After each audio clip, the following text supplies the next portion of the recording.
Gwennan Mair Gibbard and Lynette Evans from Pwllheli were the winners of the Under-12 duet competition.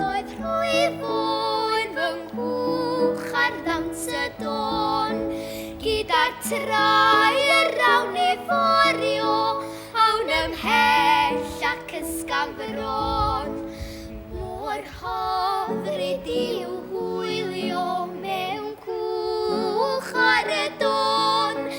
Melys o doer mynd i forio, yn fy nghwch ar ddawns y don.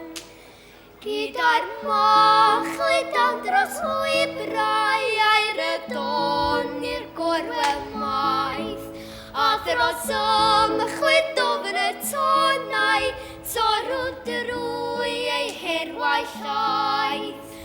Mor hyfryd i'w hwylio mewn cwch ar y don.